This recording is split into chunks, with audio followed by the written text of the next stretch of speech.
Welcome to BNEWS Weekly.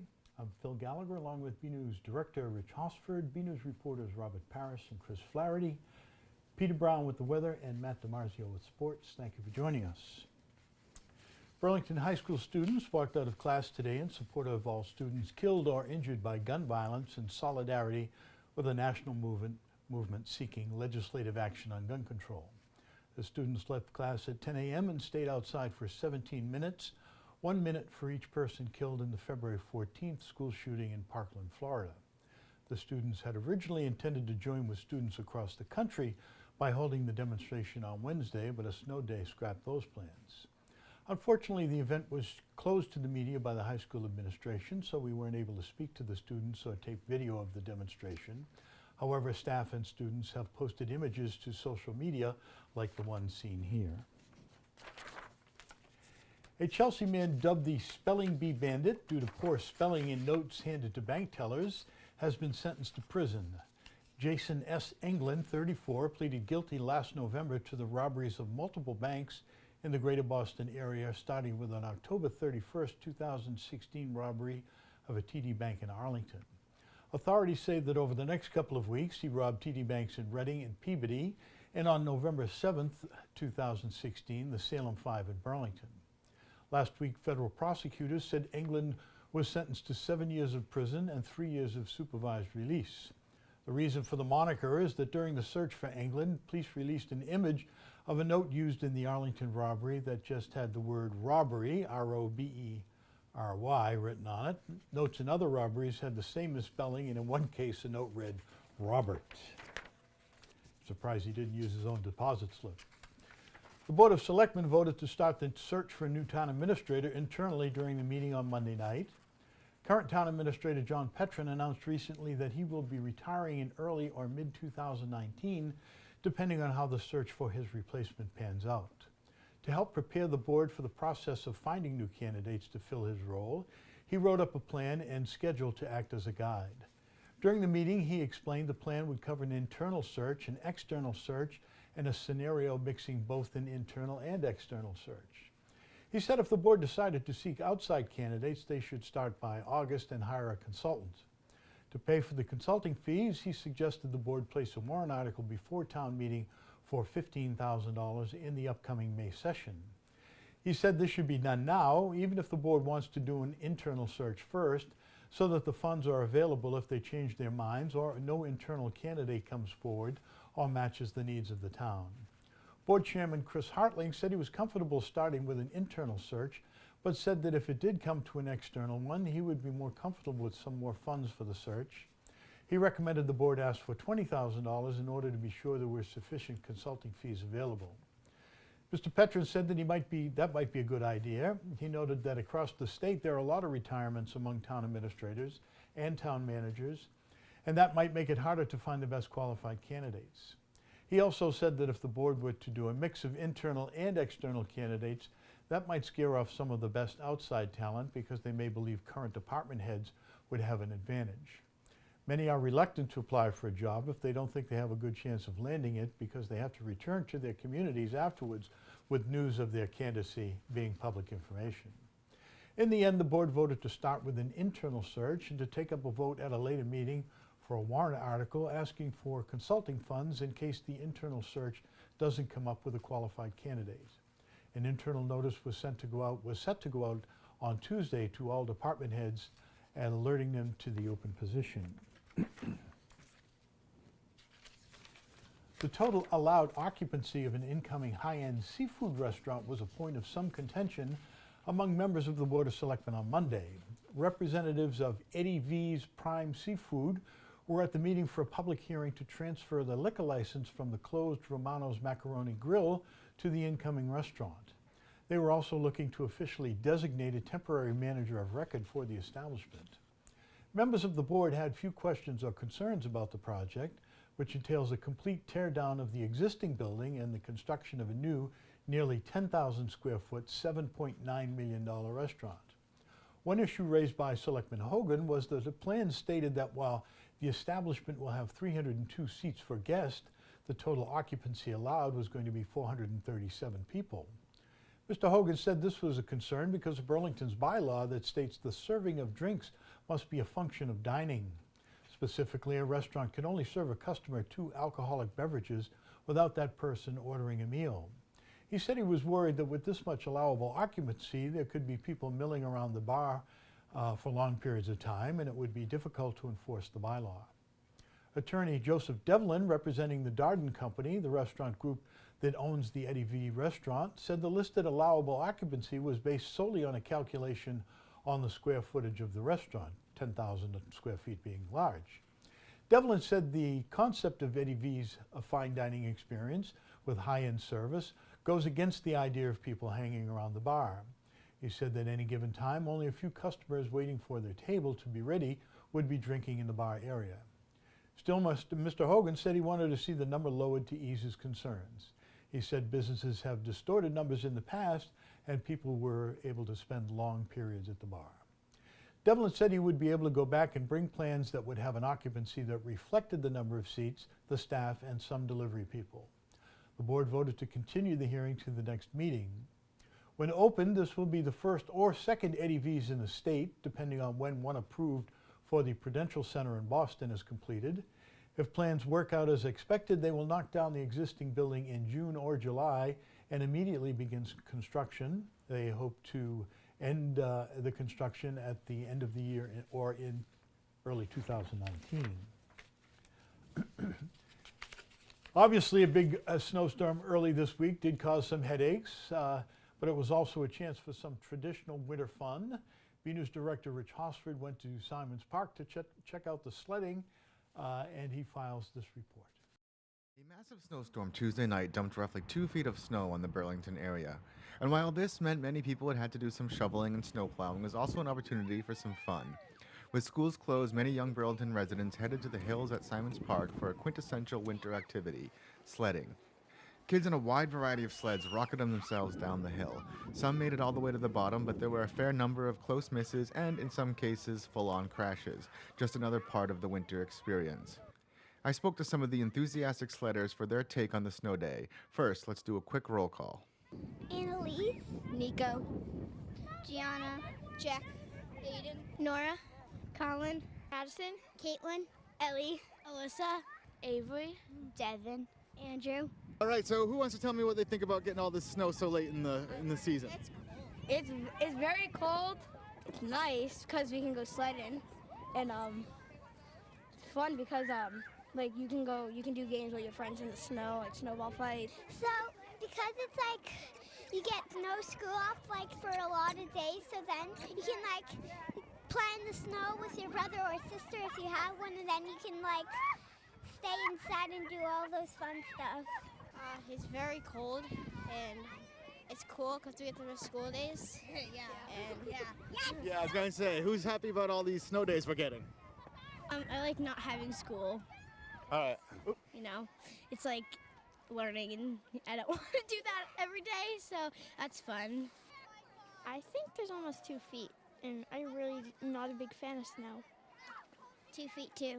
Yeah, not so much how much. How do you feel about having so much snow in March? Fun because you get to play in snow. It's fun because if there's a lot of snow, you don't have school. Another vote for no school. And finally, It's pretty fun because you get to do extra things in March because it's still snowing, like sledding stuff. so what is everyone's favorite activity on a snow day? I like going sledding and having snowball fights at Tem. Me too, and I also like that we don't have to work at school. Sledding. Watch TV. Sledding. Sledding. Sledding. With sledding being the most popular choice, I had to ask these young experts, how good are the hills at Simonds Park? I think it's really fun. Like, the hill's really bumpy and it's nice to sled. It's really fun and really steep, so it makes you go faster.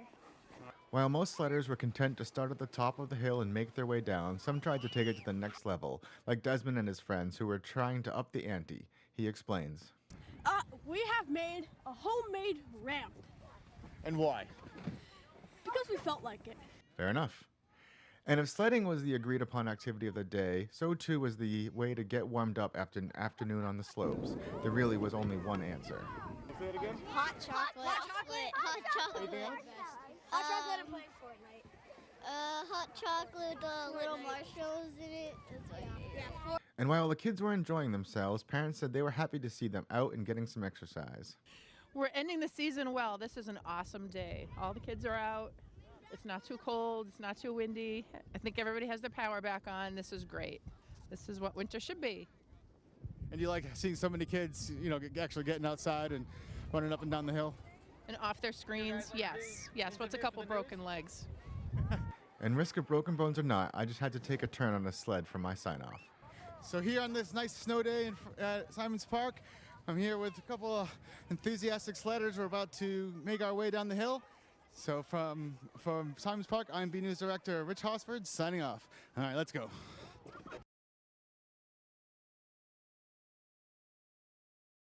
Our news director Rich Hosford comments that was not exactly a hard-hitting news story. However, here at BCAT, we like to give as much exposure to the children as we can.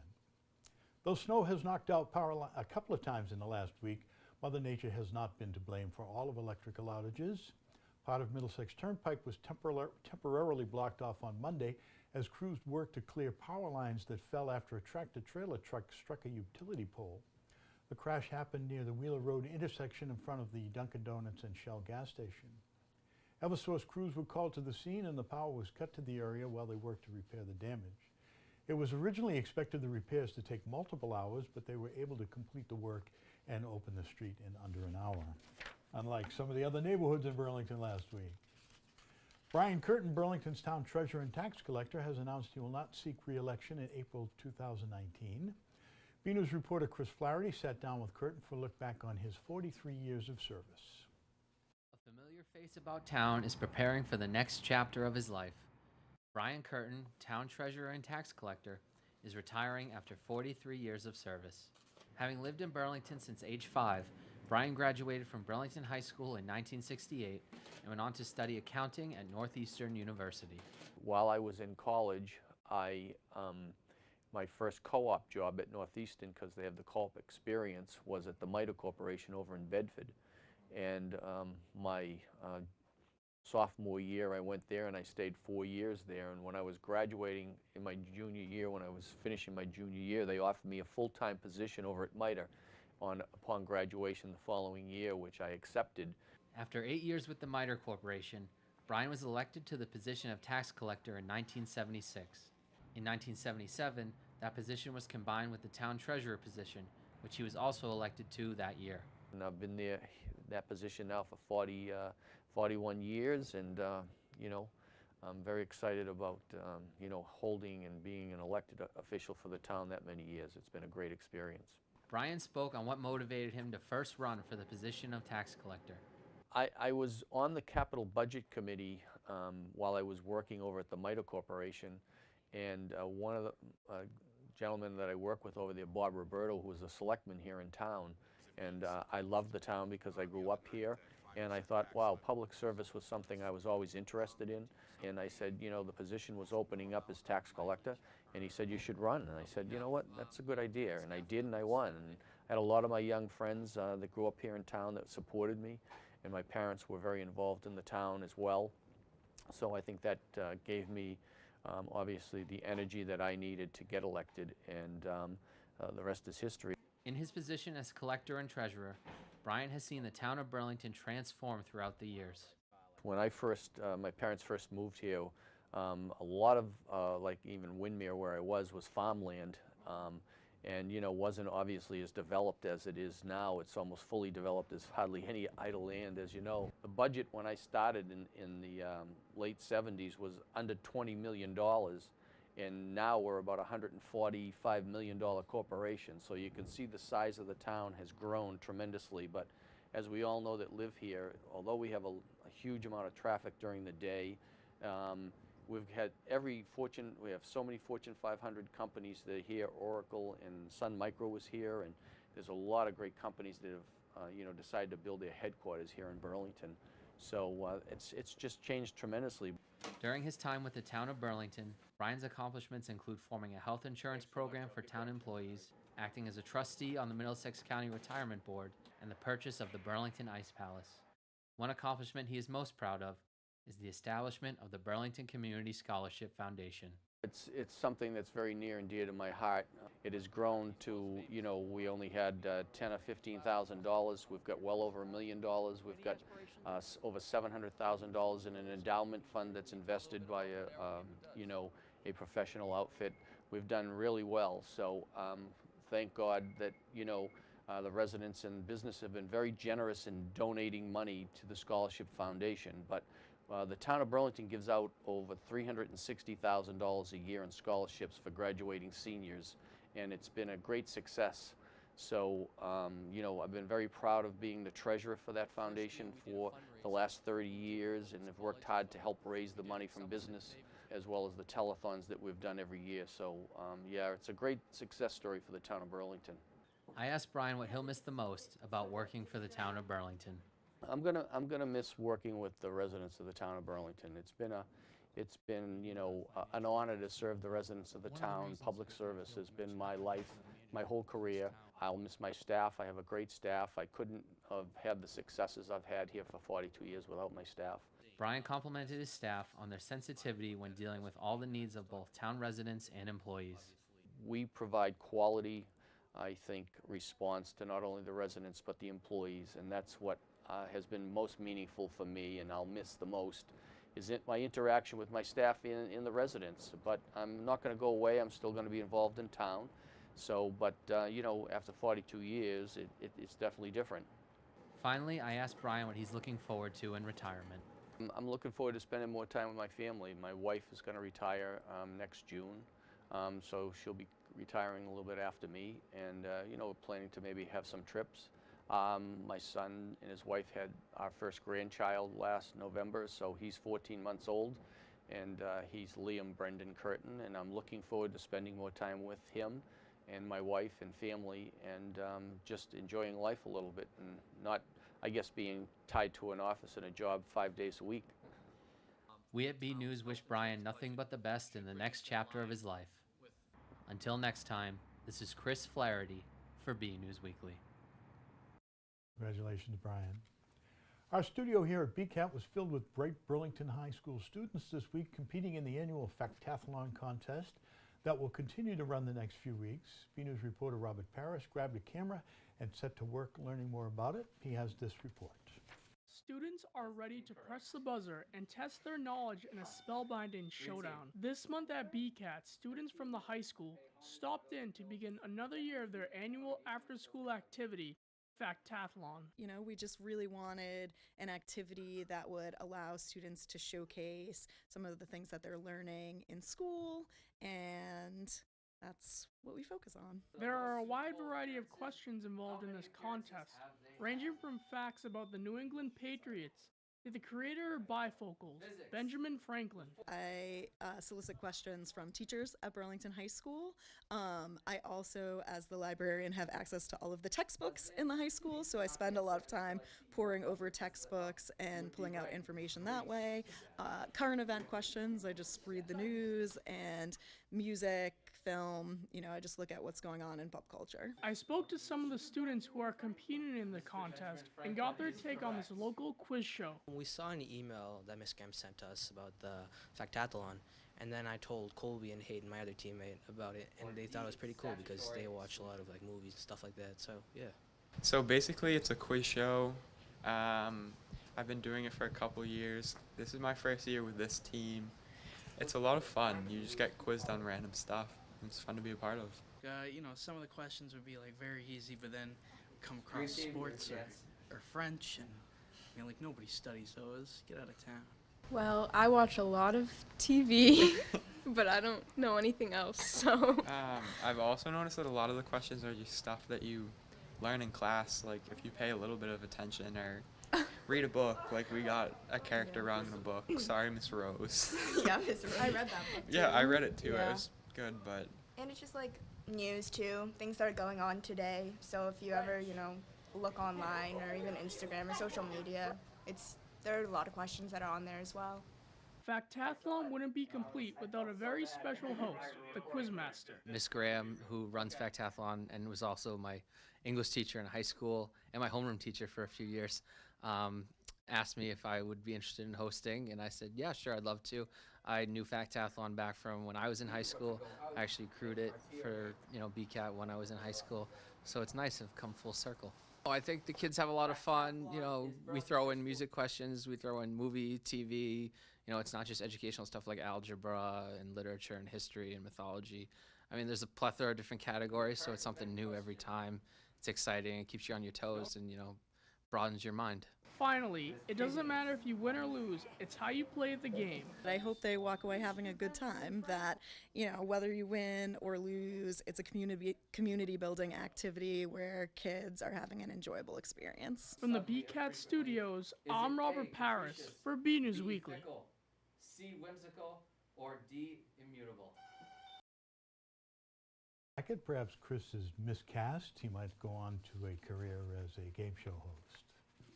The dedicated middle school students that make up the charity organization Teen Light are once again working hard for a good cause.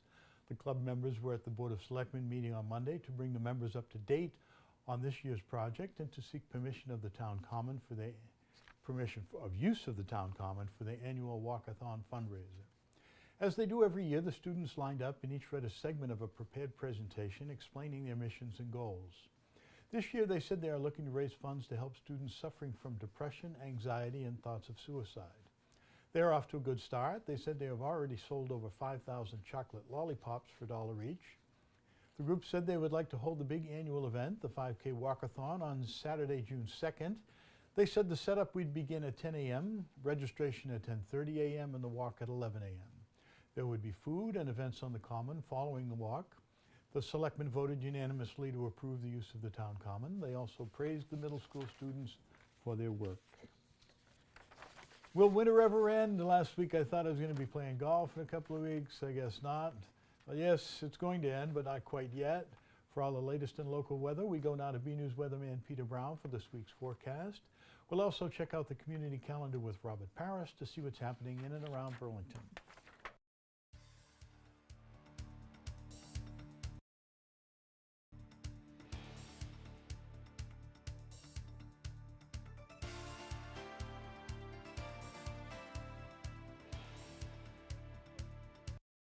Well, hello everyone, and this is Peter Brown with a look at your weather for the next 7 days, and I hope you've all made it through that nearly 2 feet and actually over 2 feet of snow that the Burlington area saw the past few days. That was really a remarkable storm for March.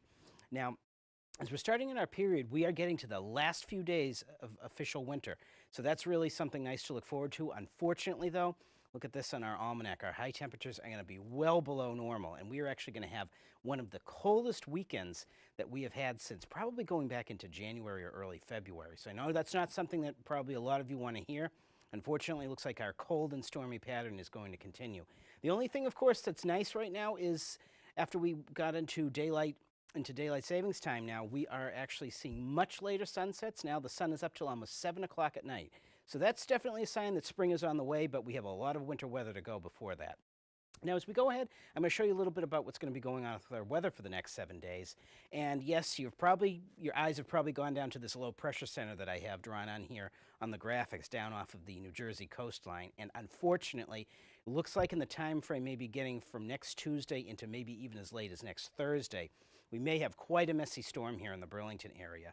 And the reason why for this is we're going to have actually the remains of that really big blizzard that came through a couple of days ago that are still going to be lingering around in maritime Canada.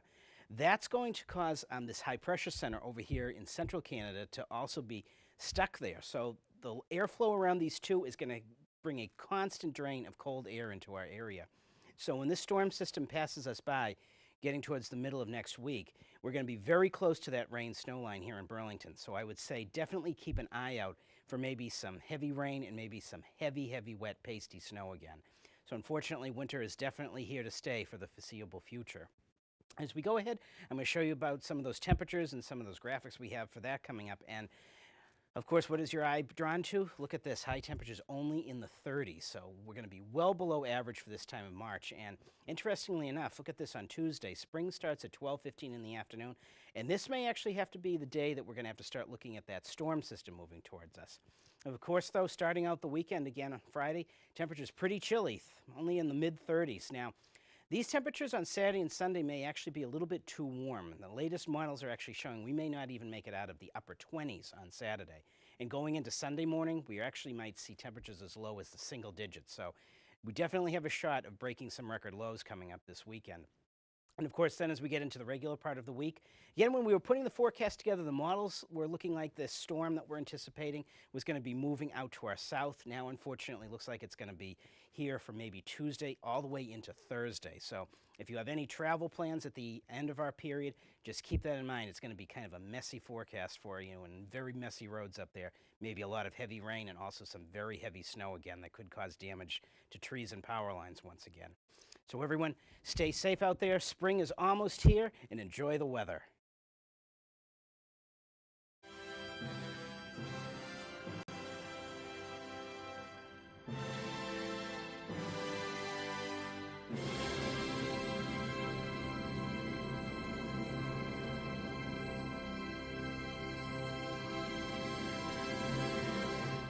Hello, I'm Robert Paris, and this is your community calendar.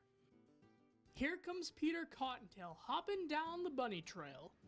On Friday, March 23rd, from 5:30 to 6:30 p.m., the Burlington Parks and Rec Department will be having an Easter egg hunt at Simonds Park. Come visit with the Easter Bunny and hunt for eggs. There will also be games and crafts following the hunt. Everyone is welcome. Pre-registration is required. For more info and to register, visit burlingtonrecreation.org or call 781-270-1695. Grab a paintbrush and create a masterpiece. On Friday, March 23rd from 6 to 10 p.m., the American Legion in Burlington will be having a paint night fundraiser. Come and show your artistic ability through the joys of painting. Everyone is welcome. The cost of the event is $40 per person. For more info, please email Jeff at alr273mass@gmail.com. Come do some kickboxing for a local cause. On Saturday, March 24th, from 2:15 to 4 p.m., the Title Boxing Club in Burlington will be having an event called Knockout Cancer Boxathon. The proceeds will be donated to Relay for Life. There are no fees for members, but donations are encouraged. For non-members, the event is $20 per person. Everyone is welcome. For more info, look for Title Boxing Club on Facebook. I'm Robert Paris, and this was your community calendar. Hey everyone, this is Matt DiMarzio here with... The winter sports season has come to an end. We go now to BNEWS sports reporter Matt DiMarzio for a recap of how the Red Devils teams closed out the season. Your weekly sports report. The winter sports season has come to a close at Burlington High, and the Red Devils certainly ended up with a passing grade. Leading the way was the BHS boys hockey team, who chalked up a Freedom Division title and a spot in the Division 1A Super 8 tournament. Burlington lost both of its Super 8 games, but simply earning a spot in the prestigious field is certainly a feather in the cap of any public school program. The boys basketball team was also a champion. The Red Devils shared the Freedom Division title with Watertown, who is playing for the Division III state championship this weekend in Springfield. The title is the first boys basketball crown at BHS since 1991. The girls basketball team also made the tournament, finishing the regular season strong and earning its 10th win on the final day of the regular season. The young Red Devils will return plenty of experience next winter. While the girls hockey team did not qualify for the postseason, the Lady Devils battled hard right until the end. During the season, senior Kat Nikolopoulos also became the program's all-time leading scorer. And speaking of girls hockey, a former Devils skater won Olympic gold a few weeks back, Callie Flanagan, who played for Burlington as an 8th grader and would eventually graduate from BHS, was a member of the USA Olympic team at the Winter Olympics. Flanagan was a defenseman for Team USA. The boys track and field team and the BHS wrestling team also had some outstanding performances to speak of. The boys won the state relay championship once again this year, and also had 2 runners advance all the way to the all-state finals. Rishi Prakash was 6th in the mile, and senior Michael Pavo also qualified in the 300-meter dash. Julia Hovas qualified for the girls and finished 9th in the 1,000-meter run. The wrestling team finished 2nd at the Division II North Sectional Tournament. The Red Devils had 9 of their 13 wrestlers place in the top 6 of their respective weight classes. Senior captain Josh Lee won his 4th sectional championship when he captured 1st place at 138 pounds. Lee is only the 2nd 4-time sectional champion in BHS history, joining 2010 graduate Kevin Barucci. The Red Devils had 3 third-place performances. Senior captain Josh Becker took 3rd at 160 pounds. Senior captain Dylan McKinnon was 3rd at 195 pounds. And junior Luke Lord was a 3rd at 220 pounds. And that is all for your weekly sports report. I am Matt DiMarzio. Back to you guys in the studio. Another week, another photo to highlight. This week's photo is strangely reminiscent of last week's image. It was sent in by Sushila Patel and shows more damage from the recent bout of storms. In the photo, you can see a downed tree that has taken out part of a fence. The storm last week knocked out power for thousands of residents, mostly by downed trees that hit wires. Fortunately, there have been no reports of serious injury. Thank you for the photo, Sushila. We'd like to see your photos. They could be of something you see around town, whether outside your own door, or even photos of your family members and pets. Whatever you think is interesting and would like to share with the community. Email your photos to bcat@bcattv.org with the subject line Photo of the Week. Don't forget to sign up for our daily email, written and edited by our news director, Rich Hosford, to keep abreast of daily events in Burlington. Okay, that's it from the news desk here at BNEWS Weekly. I'm Phil Gallagher, along with Rich Hosford, Robert Parrish, Chris Flaherty, Peter Brown, Matt DiMarzio, and me. Thank you for joining us.